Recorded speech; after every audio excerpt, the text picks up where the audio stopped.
जय श्री कृष्ण। आप सभी को वैशाख मास की पूर्णिमा की ढेरों शुभकामनाएं। प्रिय दर्शकों, आज वैशाख पूर्णिमा है, परम पुण्यदायी तिथि है। ये तिथि आपके जीवन को संवार देगी। ये तिथि यदि आपने अपना ली और कुछ कर्म कर लिए तो एक तिथि आपको इतना पुण्य दे जाएगी जितना आपको पूरे वर्ष भर नहीं मिलेगा। इसकी महिमा बहुत अधिक है। पूरे महीने हमने इसकी महिमा आपको बताई है, अनेकों उपाय बताए हैं। आशा करते हैं आप सभी कर रहे होंगे। आज इस वीडियो में अब हम सुनेंगे गीता सार तथा गीता का 7वां अध्याय और गीता का 16वां अध्याय। ये आपको इस पूर्णिमा पर अवश्य सुनना चाहिए।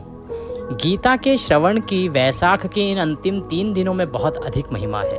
प्रिय भक्तों, आपने देखा है कि किस प्रकार से गीता का एक श्लोक मात्र यदि आप इन 3 दिनों में पढ़ लेते हैं या सुन लेते हैं तो उससे भी आपको भगवान का सानिध्य प्राप्त हो जाता है। फिर यदि आप पूरा अध्याय श्रवण करते हैं तो उससे तो कल्याण होना निश्चित ही है। इसको सुनने की विधि क्या है, क्या आपको करना है, ये जान लेते हैं, फिर हम अध्याय आरंभ करेंगे। आपसे प्रार्थना है कि श्रीमद् भागवत गीता के अध्याय का यह वीडियो है तो इसे एक बार लाइक अवश्य कर दीजिएगा। भगवत कृपा प्राप्त करने के लिए, अपने पितरों की मुक्ति के लिए तथा अपने जीवन को आनंदमय बनाने के लिए कमेंट बॉक्स में अवश्य लिखिएगा जय श्री हरि, ओम नमः भगवते वासुदेवाय या ओम नारायणाय नमः। ओम नारायणाय नमः वैशाख का मूल मंत्र है। इसे आज जितना जपेंगे उतना कल्याण होगा। स्वयं भगवान श्री हरि कहते हैं कि ओम नारायणाय नमः वैशाख में जितना जपा जाएगा उतना प्राप्त करेंगे। और फिर आज तो वैशाख की अंतिम तिथि है, अंतिम दिन पूर्णिमा है, तो अवश्य लिखिएगा ओम नारायणाय नमः। आप देख रहे हैं देवभूमि ज्योतिष संस्थान का प्रतिष्ठित यूट्यूब चैनल देवभूमि धार्मिक।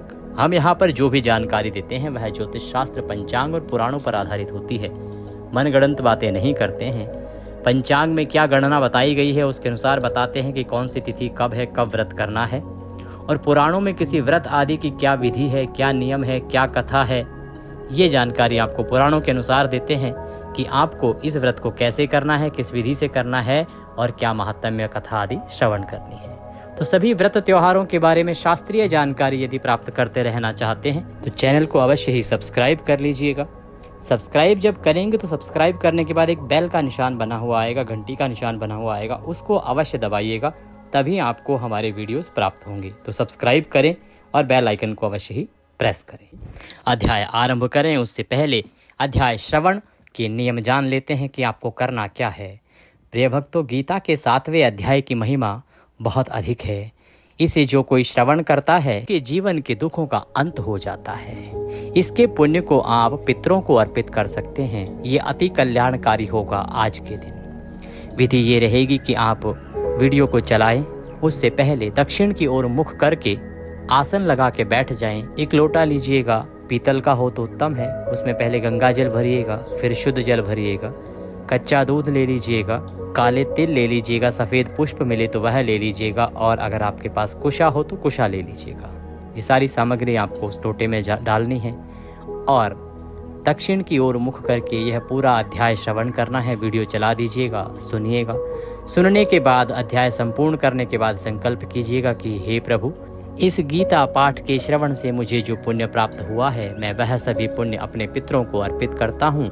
यह मेरे पितरों को लग जाए और वो तृप्त हों। इस प्रकार से संकल्प करते हुए जल अर्पित कीजिएगा, अपने पितरों को तर्पण कीजिएगा। तर्पण की 2 विधि हैं। आप घर पर तर्पण कर सकते हैं। एक बड़ा पात्र लीजिएगा, अपने सीधे हाथ में अंगूठे और उंगली के बीच में जो पितृ स्थान है वहाँ से जल को तर्पण करिएगा और उसके बाद वह जल पीपल पर अर्पित कर दीजिएगा, या आप सीधा पीपल के वृक्ष की जड़ों में भी तर्पण कर सकते हैं। जब आप जल अर्पित करेंगे तो पितरों से निवेदन कीजिएगा, हे पितरों, आप इस जल को ग्रहण करें और तृप्त हों।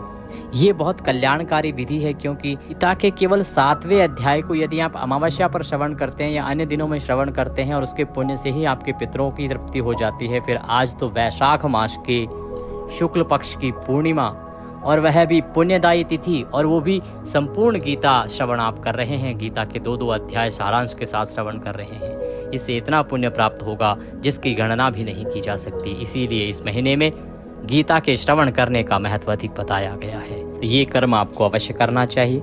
आइए अब हम पाठ आरंभ करते हैं। पहले श्री गीता जी की महिमा का वृतांत आएगा। तदोपरांत 7वां अध्याय हम सुनेंगे और 16वां अध्याय का हम श्रवण करेंगे। वास्तव में श्रीमद् भागवत गीता का महात्म्य वाणी द्वारा वर्णन करने के लिए किसी की भी सामर्थ्य नहीं है, क्योंकि यह एक परम रहस्यमय ग्रंथ है। इसमें संपूर्ण वेदों का सार संग्रह किया गया है। इसकी संस्कृत इतनी सुंदर और सरल है कि थोड़ा अभ्यास करने से ही मनुष्य उसको सहज ही समझ सकता है, परंतु इसका आशय इतना गंभीर है कि आजीवन निरंतर अभ्यास करते रहने पर भी उसका अंत नहीं आता। प्रतिदिन नए नए भाव उत्पन्न होते रहते हैं। इससे यह सदैव नवीन बना रहता है एवं एकाग्रचित होकर श्रद्धा भक्ति सहित विचार करने से इसके पद पद में परम रहस्य भरा हुआ प्रत्यक्ष प्रतीत होता है। भगवान के गुण, प्रभाव और मर्म का वर्णन जिस प्रकार इस गीता शास्त्र में किया गया है, वैसा अन्य ग्रंथों में मिलना कठिन है, क्योंकि प्रायः ग्रंथों में कुछ न कुछ सांसारिक विषय मिला रहता है। भगवान ने श्रीमद् भागवत गीता रूप एक ऐसा अनुपमेय शास्त्र कहा है कि जिसमें एक भी शब्द सदुपदेश से खाली नहीं है। श्री वेद व्यास जी ने महाभारत में गीता जी का वर्णन करने के उपरांत कहा है, गीता सुगीता कर्तव्या किमन्यय शास्त्र विस्तरय्य या स्वयं पद्मनाभस्य मुखपद्य द्विनिसृतः। गीता सुगीता करने योग्य है, अर्थात गीता जी को भली प्रकार पढ़कर अर्थ और भाव सहित अंतःकरण में धारण कर लेना मुख्य कर्तव्य है, जो कि स्वयं पद्मनाभ भगवान श्री विष्णु के मुखारविंद से निकली हुई है। अन्य शास्त्रों के विस्तार से क्या प्रयोजन है? स्वयं श्री भगवान ने भी इस महात्म्य का वर्णन किया है। इस गीता शास्त्र में मनुष्य मात्र का अधिकार है, चाहे वह किसी भी वर्ण आश्रम में स्थित हो, परंतु भगवान में श्रद्धालु और भक्ति युक्त अवश्य होना चाहिए, क्योंकि भगवान ने अपने भक्तों में ही इसका प्रचार करने के लिए आज्ञा दी है तथा यह भी कहा है कि स्त्री, वैश्य, शूद्र और पाप योनि भी मेरे परायण होकर परम गति को प्राप्त होते हैं। अपने अपने स्वाभाविक कर्मों द्वारा मेरी पूजा करके मनुष्य परम सिद्धि को प्राप्त होते हैं। इन सब पर विचार करने से यही ज्ञात होता है कि परमात्मा की प्राप्ति में सभी का अधिकार है, परंतु तो विषय के मर्म को ना समझने के कारण बहुत से मनुष्य, जिन्होंने श्री गीता जी का केवल नाम मात्र ही सुना है, कह दिया करते हैं कि गीता तो केवल सन्यासियों के लिए ही है। वे अपने बालकों को भी इसी प्रकार से और इसी भय से श्री गीता जी का अभ्यास नहीं कराते कि गीता के ज्ञान से कदाचित लड़का घर छोड़कर सन्यासी न हो जाए। किंतु उनको विचार करना चाहिए कि मोह के कारण क्षात्र धर्म से विमुख होकर भिक्षा के अन्न से निर्वाह करने के लिए तैयार हुए अर्जुन ने जिस परम रहस्यमय गीता के उपदेश से आजीवन गृहस्थ में रहकर अपने कर्तव्य का पालन किया, उस गीता शास्त्र का यह उल्टा परिणाम किस प्रकार हो सकता है। अतएव कल्याणकारी इच्छा वाले मनुष्यों को उचित है कि मोह का त्याग कर अतिशय श्रद्धा भक्ति पूर्वक अपने बालकों को अर्थ और भाव के सहित श्री गीता जी का अध्ययन कराना चाहिए एवं स्वयं भी इसका पठन और मनन करना चाहिए। पठन मनन करते हुए भगवान के आज्ञा अनुसार साधन करने में तत्पर हो जाना चाहिए, क्योंकि अति दुर्लभ मनुष्य शरीर को प्राप्त होकर अपने अमूल्य समय का एक क्षण भी दुख मूलक क्षण भंगुर भोगों के भोगने में नष्ट करना उचित नहीं है। हमें अपने बालकों को अवश्य ही गीता के पाठ के लिए प्रोत्साहित करना चाहिए। आइए अब हम आरंभ करेंगे गीता का 7वां अध्याय, तदोपरांत सुनेंगे 16वां अध्याय। अथ श्रीमद्भागवत गीता 7वां अध्याय प्रारंभ। श्री भगवान उवाच। श्री भगवान बोले, हे पार्थ, अनन्य प्रेम से मुझ में आसक्त चित्त तथा अनन्य भाव से मेरे परायण होकर योग में लगा हुआ तू जिस प्रकार से संपूर्ण विभूति, बल, ऐश्वर्य आदि गुणों से युक्त सबके आत्मरूप मुझको संशय रहित जानेगा, उसको सुन। मैं तेरे लिए इस विज्ञान सहित तत्व ज्ञान को संपूर्णतया कहूँगा, जिसको जानकर संसार में फिर और कुछ भी जानने योग्य शेष नहीं रह जाता। हजारों मनुष्यों में कोई एक मेरी प्राप्ति के लिए यत्न करता है, और उन यत्न करने वाले योगियों में भी कोई एक मेरे परायण होकर मुझको तत्व से अर्थात यथार्थ रूप से जान पाता है। पृथ्वी, जल, अग्नि, वायु, आकाश, मन, बुद्धि और अहंकार भी इस प्रकार यह 8 प्रकार से विभाजित मेरी प्रकृति है। यह 8 प्रकार के भेदों वाली तो अपरा अर्थात मेरी जड़ प्रकृति है। और हे महाबाहो, इससे दूसरी को जिससे यह संपूर्ण जगत धारण किया जाता है, मेरी जीव रूपा परा अर्थात चेतन प्रकृति जान। हे अर्जुन, तू ऐसा समझ कि संपूर्ण भूत इन दोनों प्रकृतियों से ही उत्पन्न होने वाले हैं, और मैं संपूर्ण जगत का प्रभव तथा प्रलय हूँ, अर्थात संपूर्ण जगत का मूल कारण हूँ। हे धनंजय, मुझसे भिन्न दूसरा कोई भी परम कारण नहीं है। यह संपूर्ण जगत सूत्र में सूत्र के मणियों के सदृश मुझ में गुथा हुआ है। हे अर्जुन, मैं जल में रस हूँ, चंद्रमा और सूर्य में प्रकाश हूँ, संपूर्ण वेदों में ओंकार हूँ, आकाश में शब्द और पुरुषों में पुरुषत्व हूँ। मैं पृथ्वी में पवित्र गंध और अग्नि में तेज हूँ तथा संपूर्ण भूतों में उनका जीवन हूँ और तपस्वियों में तप हूँ। हे अर्जुन, तू संपूर्ण भूतों का सनातन बीज मुझको ही जान।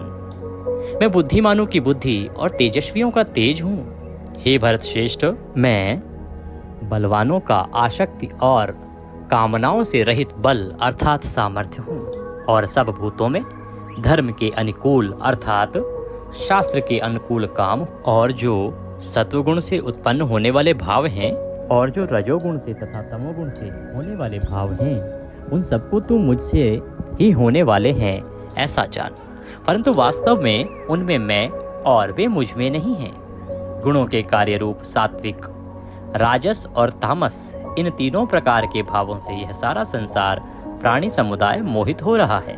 इसीलिए इन तीनों गुणों से परे मुझ अविनाशी को नहीं जानता, क्योंकि यह अलौकिक अर्थात अति अद्भुत त्रिगुणमयी मेरी माया बड़ी दुस्तर है।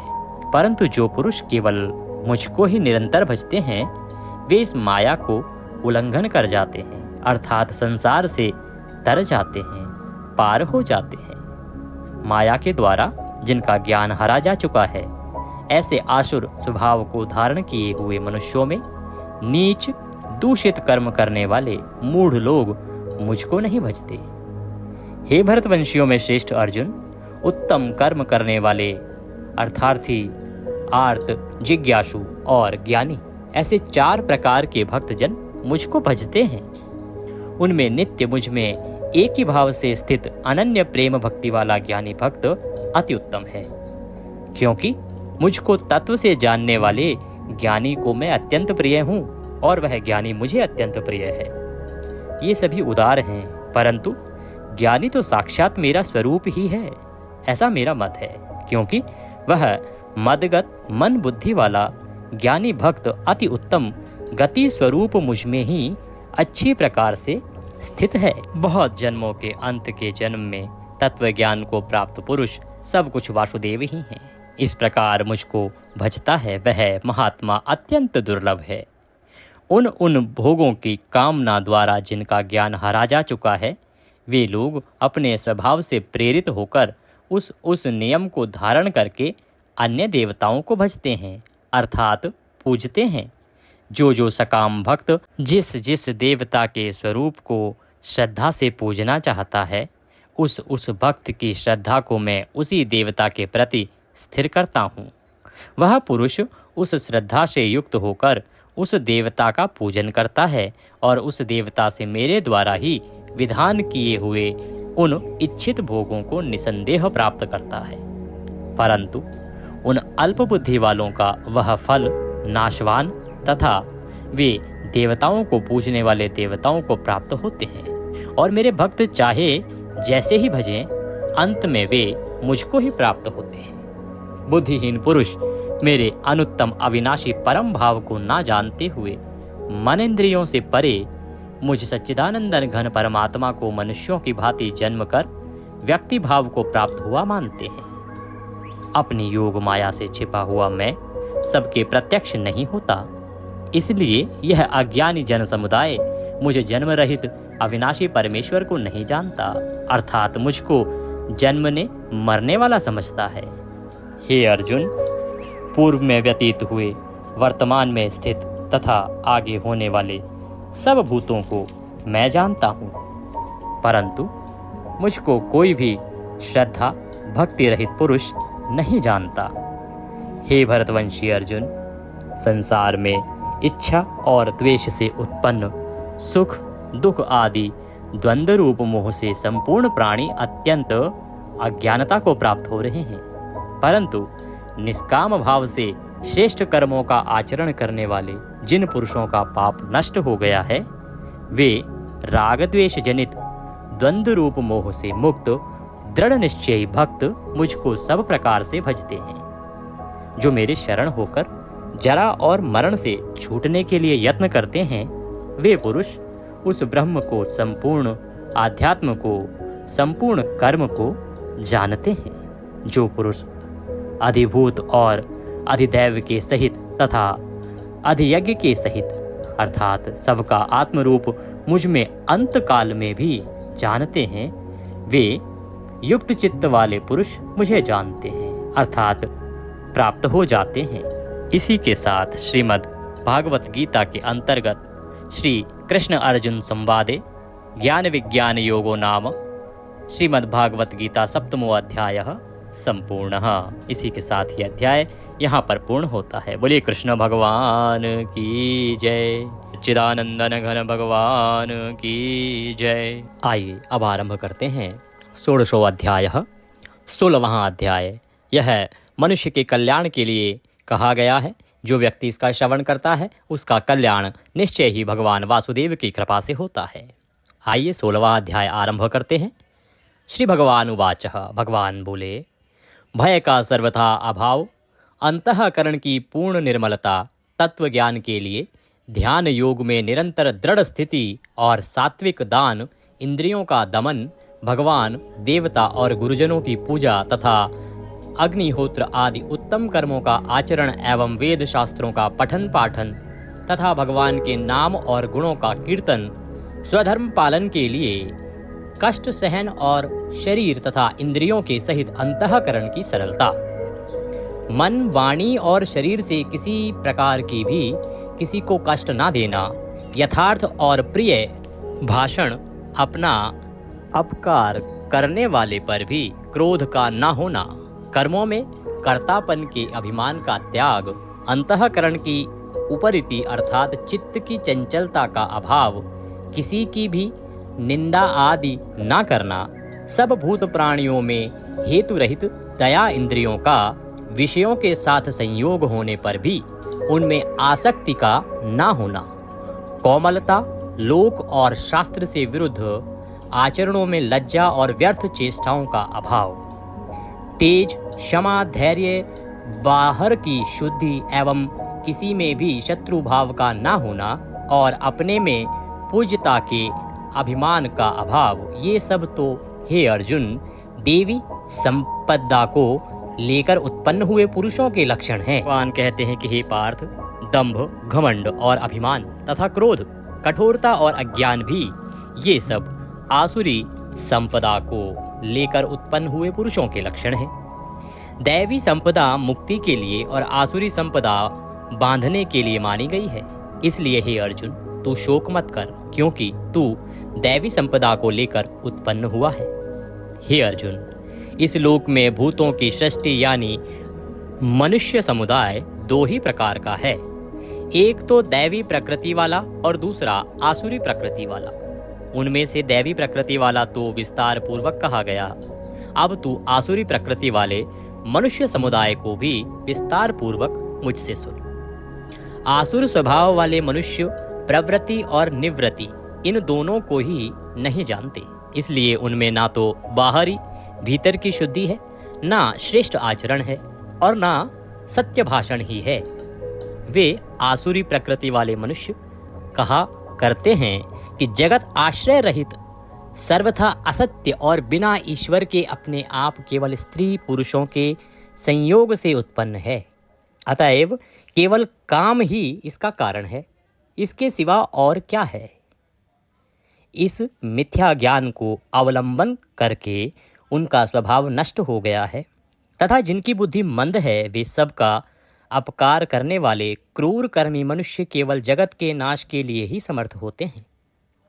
वे दंभ, मान और मद से युक्त मनुष्य किसी प्रकार भी पूर्ण न होने वाली कामनाओं का आश्रय लेकर अज्ञान से मिथ्या सिद्धांतों को ग्रहण करके भ्रष्ट आचरणों को धारण करके संसार में विचरते हैं तथा वे मृत्यु पर्यंत रहने वाली असंख्य चिंताओं का आश्रय लेने वाले, विषय भोगों के भोगने में तत्पर रहने वाले और इतना ही सुख है इस प्रकार मानने वाले होते हैं। वे आशा की सैकड़ों फांसियों से बंधे हुए मनुष्य काम क्रोध के परायण होकर विषय भोगों के लिए अन्यायपूर्वक धन आदि पदार्थों का संग्रह करने की चेष्टा करते हैं। वे सोचा करते हैं कि मैंने आज यह प्राप्त कर लिया और अब इस मनोरथ को प्राप्त कर लूंगा। मेरे पास यह इतना धन है और फिर भी यह और इतना हो जाएगा। वह शत्रु मेरे द्वारा मारा गया और उन दूसरे शत्रुओं को भी मैं मार डालूंगा। मैं ईश्वर हूँ, ऐश्वर्यों को भोगने वाला हूँ, मैं सब सिद्धियों से युक्त हूँ और बलवान तथा सुखी हूँ। मैं बड़ा धनी और बड़े कुटुंब वाला हूँ, मेरे समान दूसरा कौन है।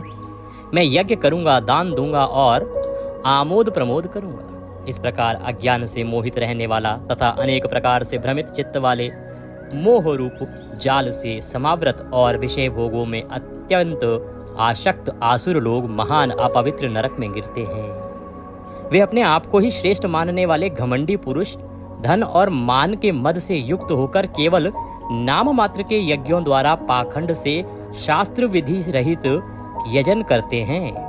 वे अहंकार, बल, घमंड, कामना और क्रोध आदि के परायण और दूसरों की निंदा करने वाले पुरुष अपने और दूसरे के शरीर में स्थित मुझ अंतर्यामी से द्वेष करने वाले होते हैं। उन द्वेष करने वाले पापाचारी और क्रूर कर्मी नराधमों को मैं संसार में बार बार आसुरी योनियों में ही डालता हूँ। हे अर्जुन, वे मूढ़ मुझको ना प्राप्त होकर ही जन्म जन्म में आसुरी योनि को प्राप्त होते हैं, फिर उससे भी अति नीच गति को ही प्राप्त होते हैं, अर्थात घोर नरकों में पड़ते हैं।